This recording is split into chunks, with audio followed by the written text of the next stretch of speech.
How well do you know this book? I got this from your friend the other day. It's the Bible for all of you who don't know. I don't know which version it is. I don't know who's writing, who decided what to put it in here. John, we'll read John 1:17, 18. Do you know this one?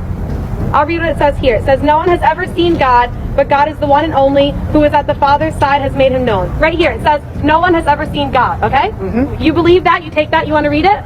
That's your book. This is what you take. You bet. Right here, same chapter, John 5:19. Right? It says here, Jesus gave them this answer. I tell you the truth, the Son can do nothing by himself. He can do only what he sees his Father doing. No one sees, he only does what he sees. Internal contradiction.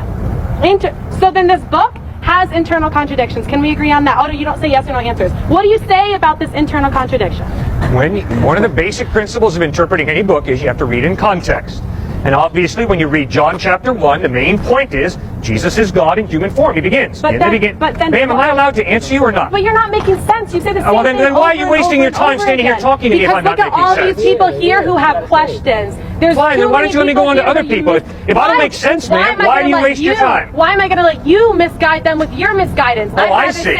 So you have to sort of be a parasite who comes in here and just feeds off the people who are listening to talk? Absolutely, why not? You already made a fool of yourself here anyways. That's pretty sad. Why can't you just be open and honest and have an honest dialogue? Let me explain this. Yep, okay. Explain this. Thank you. John chapter 1. John begins with the words, in the beginning was the Word, and the Word was with God, and the Word was God. Crystal clearly, John 1:1 is stating the deity of Christ. The word there is Christ. The Greek word is logos. Obviously, by reading John 1, you know he's talking about Christ. Obviously, he's hearkening right back to Genesis chapter 1, verse 1, which says, in the beginning, God created the heavens and the earth. John is taking that and putting it in Greek. John 1:1, in the beginning was the Word, and the Word was with God, and the Word was God.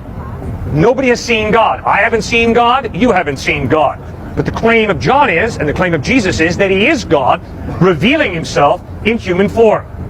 That's clearly, unmistakably, what John 1 is teaching. And you don't have to have a PhD in New Testament. Just read it yourself, and you'll figure that out. It's both John. I didn't flip to even a different chapter. It's 2 pages away. Both John saying, one saying no one sees God, the other one saying Jesus sees God. Is it saying Jesus sees himself? Is this something that everyone who reads the Bible that's exactly right. Jesus is claiming to be God, revealing himself in human form. That's his claim. And he sees himself. No, you're Why not would God. John write that? You're not God.